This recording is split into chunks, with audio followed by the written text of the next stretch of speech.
오늘 아침 뉴스 연구소. 오늘 아침 뉴스의 맥을 짚어드리는 시간 뉴스연구소 뉴스톱 김준일 대표와 함께합니다. 어서 오십시오. 안녕하세요. 올해 마지막 날까지 왔네요. 그러게요. 예, 마지막 날까지 연구할 뉴스는 많습니다. 많습니다. 뭐부터 볼까요? 2주만 더. 2주만 더 예. 사회적 거리두기 연장 여부가 오늘 발표되잖아요. 예, 오늘 이제 오전에 발표가 되는데요. 현재 이제 사적 모임은 최대 4인, 그리고 식당, 카페 등은 오후 9시까지 영업을 하는 걸로 되어 있잖아요. 네. 요 사회적 거리두기 조치가 2주 더 연장될 것으로 보이는데요. 중대본은 어제 방역 전략 회의에서 이 같은 방침을 결정한 것으로 알려졌습니다. 그래요? 그래서 오늘 김부겸 총리가 발표할 예정이고요. 이번 조치는 월요일부터 2주간 적용이 됩니다.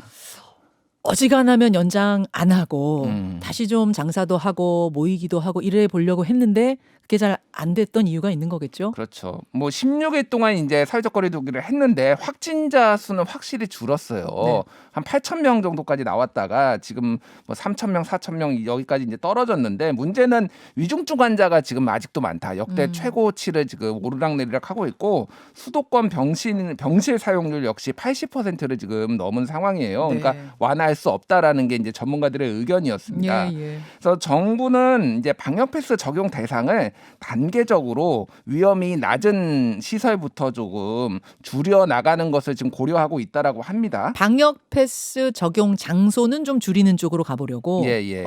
그렇게 하고 있는데 그것도 이제 단계적으로 한다라는 거예요.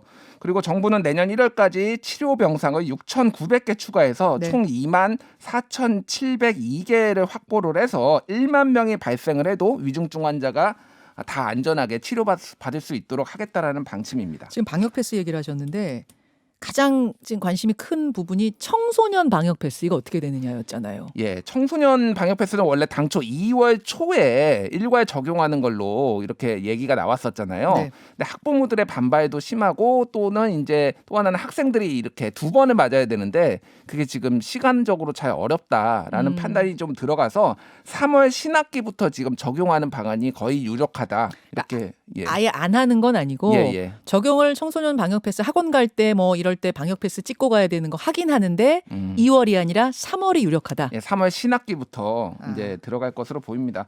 오늘이 그래서 WHO의 코로나 바이러스가 보고된 지 정확하게 2년 되는 날이거든요. 2019년 12월 31일에 우한에서 발견된 코로나 바이러스가 처음 보고가 됐어요. 딱 2년 되는 딱 날이에요. 2년 되는 날인데 2년이 지나도 상상도 못했습니다. 2년이 지나도 이게 계속될 줄은. 아니 지금 가을에 신학기 시작하자 우리 그걸로 막 토론했었잖아요. 봄에. 예. 가을이면 다 나을 줄 알고. 지금 2년이 됐습니다. 기막힌 일입니다. 문제는 내년도 어떨지 모른다는 거잖아요. 그렇죠.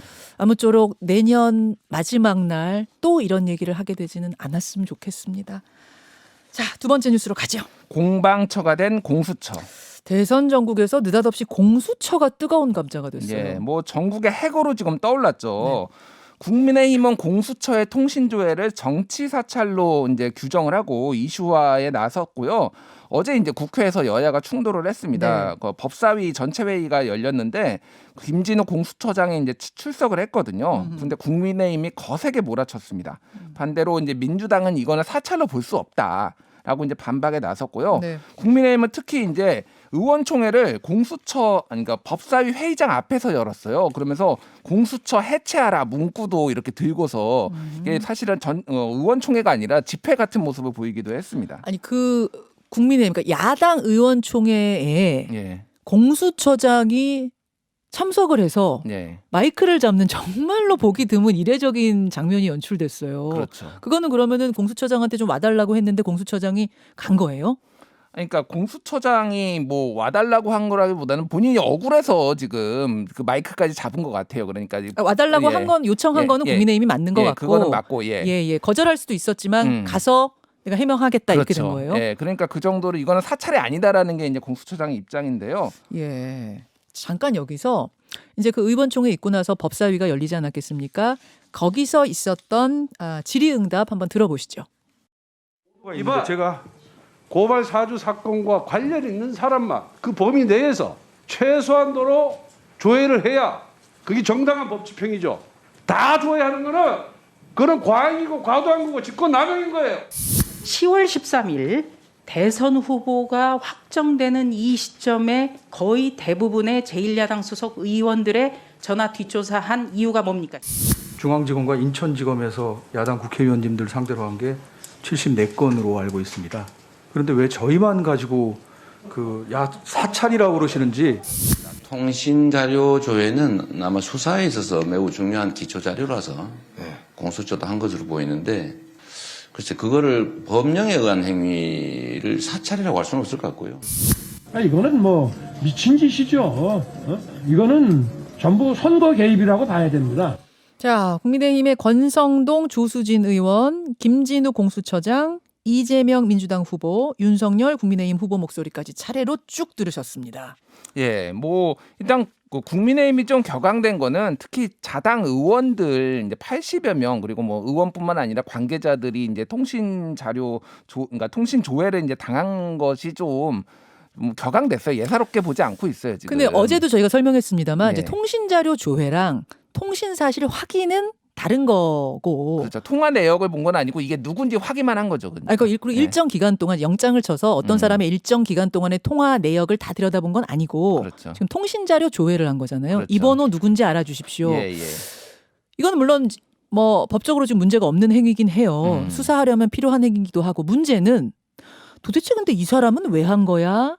이 단톡방의 내역은 저 참여한 사람들의 명단은 왜 확인한 거야? 이런 것들이 좀 끼어 있다는 거잖아요. 그러니까 너무 광범위하게 저인망식으로 했다라는 거예요. 어제 이제 장제원 의원이 국민의힘 의원이 얘기를 한 걸 보면은 김웅 의원이 속한 카카오톡 단체 카톡방에 대한 통신 자료도 공수처가 다 봤다라는 거예요. 그러니까 한마디로 하면 카톡방에 누가 들어 있는지를 다 100명 정도로 다 확인했다라는 거예요. 저는 근데 어제 장제원 의원의 그 발언을 들으면서 좀 헷갈렸던 게 장제원 의원은 표현을 어떻게 했냐면 의원들이 들어있는 100명 넘게 들어있는 단톡방을 털었다라고 표현했는데요. 털었다라는 것이 그 안에 카톡 내용까지 다 봤다는 거예요. 아니면 그냥 참여자들이 누군지 그 번호에 따른 이름, 주민번호 이런 거 인적사항 확인했다는 거예요. 내용을 본 건 아닙니다. 내용을 본 건 아니고 누가 들어가 후자예요. 있느냐. 근데 이제 그것도 이게 범죄 혐의와 예. 이런 게 관련이 있는지 여부를 보지 않고 일단 김웅 들어 있으면 그냥 다 본 거예요. 싹 쓸어서 누가 들어 있는지 다 봤다라는 거예요. 그럼 카카오라는 회사에서 예. 대화 내용은 안 들여다보고 참여자만 이렇게 기술적으로 뽑아낼 수가 있는 거예요? 그거는 기술적으로는 어려운 게 아닌 거죠. 그러니까. 그래요. 그래서 그런 부분들이 조금 너무 과도했다라는 비판도 나오고 있고요. 이제 정치적으로 보면은 지금 윤석열 후보가 지지율이 굉장히 난맥상이잖아요. 네. 이거를 이제 공수처 좀 공세를 통해서 지지층 결집을 하고자 하는 이제 목표가 있는 것 같아요. 그래서 지금 윤석열 후보 지금 발언이 굉장히 거세지고 톤도 높아졌습니다. 네. 확정적 중범죄 이런 얘기도 계속 연이을 하고 있고요. 그리고 미친 사람들 이거 공수처 이 사찰로 규정하면서 미친 사람들이라는 이런 얘기까지 하고 있어요. 예. 이게 어떻게 보면 이제 검사일 때 윤석열이 가장 인기가 많았었잖아요. 어떻게 보면은 그런 모습 좀 단호한 모습 이런 거를 좀 다시 돌아간다. 보여서 이 지지율 난맥상을 좀 돌파하려는 건데 잘못하면 이제 중도층이 좀 흔들릴 수도 있다. 이런 우려도 지금 나오고 있는 상황입니다. 알겠습니다. 지금 여러분의 의견도 굉장히 많이 들어와요. 수사에 그 정도 필요한 거 아니냐라는 의견이 있는가 하면 조금 과도가 아니라 많이 과도한 거다. 이건 사찰이다. 아니다. 여러분 의견들 들어오는데요. 의견 주시고요. 잠시 후에 민주당 송영길 대표 출연합니다. 이 질문도 제가 한번 해보도록 하죠. 자, 세 번째로 갑니다. 최후의 오찬. 최후의 오찬. 예. 오늘 김종인, 이준석 두 사람 만나죠. 예. 오늘 마지막 날이니까 최후의 올해 마지막 날이고 또 올해의 이게 마지막 오찬. 그게 정치적으로도 이게 진짜 잘 될지 아니면 완전 결별할지 이런 게 달려 있습니다. 예. 그래서 이제 중요한 거는 지금 기미가 보이느냐, 해결의 기미가 보이느냐인데 어제까지만 해도 끝까지 날선 대립각을 좀 보였어요. 이준석 대표가 어제 이제 오후에 라디오 방송에 출연을 해가지고 네. 지금 선대위에 대해서 좀 강하게 비판을 했습니다. 이를테면은 현재 윤석열 후보 지지율 떨어지는 것에 대해서 어안이 벙벙하다. 이를테면은 이준석 대표가 얘기한 거는 세대 결합론이었거든요. 2030과 6070이 결합해서 지금 4050 민주당 지지층의 4050을 포위하는 전략인데 네. 지금 여론조사에 따라서는 60대를 빼놓고는 다 뒤진다 이재명 후보한테. 황당하다 그렇게 말했죠. 왜 이렇게 됐느냐. 10대, 20대, 30대를 다 잡아놓은 고기처럼 생각을 했는데 이거는 잘못된 전략이다라고 얘기를 했고 뭐 이를테면은 지금 골대 주변에만 다 모여 있고 득점 전략이 없다. 실점을 막으려는 전략 이를테면은 부정적 이슈에 대해 대응만 하고 있지 뭘로 득점을 하려는지 정책적 이슈 뭐 이런 것에 대해서 전혀 없다라고 얘기도 했고요. 근데 이제 이준석 대표를 성토하는 쪽에서는 이 하락세를 만든 게 이준석 대표 아니냐. 당신 때문 아니냐. 또 이게 닭이 먼저냐 달걀이 먼저냐 지금 이런 공방이 계속 어제까지도 이어진 거잖아요. 그렇죠. 그러면서 또 이준석 대표 같은 경우에는 선대위 인적 쇄신이 분명히 필요하다라고 했어요. 지금 매머드 선대위라고 하는데 매머드가 문제인데 하는 건 없고 먹기만 많이 한다.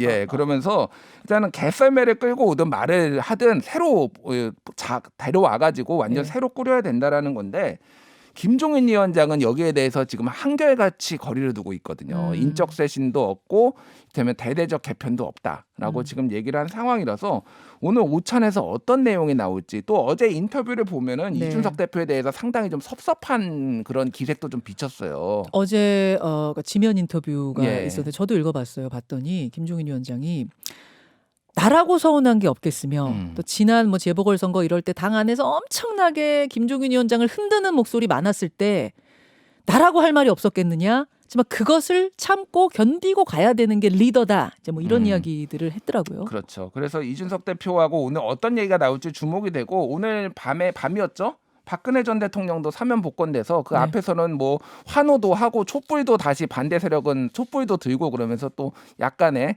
혼잡한 모습도 보여줬습니다. 이게 정치권에 어떤 파장을 미칠지도 좀 봐야 될 것 같아요. 다음 주 그러니까 다음 주 월요일이 1월 3일이잖아요. 저희 다음 주 초에 이준석 대표 인터뷰를 좀 잡아놓은 상태입니다. 오늘은 이제 민주당 대표 송영길 대표 만나시고 다음 주 초에는 이준석 대표 만나서 그때까지 해결이 돼 있을지 이 상황 그대로일지 모르겠습니다. 여러분 다음 주에 직접 만나보시죠. 수고하셨습니다. 감사합니다. 김현정의 뉴스쇼는 청취자 여러분의 참여로 이루어집니다. 트위터, 페이스북, 레인보우 게시판 그리고 단문 50원, 장문 100원의 유료 문자 샵 1212, 우물정 1212 통해 참여하실 수 있습니다. 김현정의 뉴스쇼 여러분과 함께 만듭니다.